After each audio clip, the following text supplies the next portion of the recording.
बारे में, जो कि है जायंट सेल वास्कुलाइटिस, जिसके अलग अलग नाम भी है, जैसे कि टेम्पोरल आर्थराइटिस और टेम्पोरल आर्थराइटिस पोलीमाइल्जिया रूमेटिका।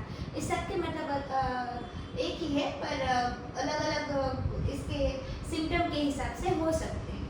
ठीक है, तो हम इंट्रोडक्शन देखते हैं। मोस्ट कॉमन वास्कुलाइटिस है, इसमें क्या होता है, जो सुपरफिशियल टेम्पोरल आर्टरी है उसको ज़्यादा इन्वॉल्व करती है। ठीक है, लार्ज वेसल वास्कुलाइटिस है, ये तो आपको पता ही है। उसमें उसके बाद vertebral, ophthalmic, posterior ciliary, occipital और एओर्टा को भी इन्वॉल्व कर सकती है। अब इसके हिसाब से इसके सिम्टम होंगे।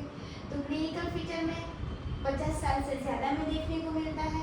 फीमेल्स में मेल के कंपेरिजन में ज़्यादा है, और ग्रेजुअल या फिर सडन ऑनसेट हो सकता है। ठीक है, फिर पोलीमाइल्जिया रूमेटिका किसको बोलते हैं, जब इन्फ्लामेटरी पेन और stiffness in neck and pelvic region में होने लगे तो इसको पोलीमाइल्जिया रूमेटिका बोलते हैं।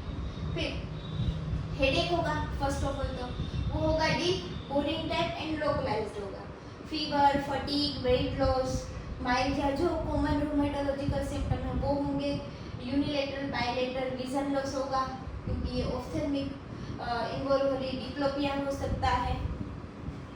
फिर एनोरेक्सिया, जो क्लाउडिकेशन और आर्थ्रेल्जिया। अगर पेशेंट को जो क्लाउडिकेशन है और हेडेक है तो ये 100% जायंट सेल आर्थराइटिस ही है। उसके बाद हमें क्राइटेरिया मैच करना है, और इसके पैथोजेनेसिस में क्या कौन सा इम्पोर्टेंट है, तो वो है इंटरफेरॉन गामा। ठीक है, फिर क्राइटेरिया ग्रेटर देन 50 इयर्स होना चाहिए, न्यू ऑनसेट हेडेक होना चाहिए, टेम्पोरल आर्टरी जैसे ही पाल्पेट करेंगे तो टेंडरनेस होगा पाल्पेशन पे, या फिर पाल्पेट थोड़ी कम होगी, फीबल पल्स होगी, और ये सार बड़ा हुआ होगा, इन्फ्लामेटरी मार्कर। और हम बायोप्सी लेंगे टेम्पोरल आर्टरी की, तो उसमें क्या मिलेगा, vasculitis, granulomatosis, inflammation and multinucleated giant cell, ये मिलेगी।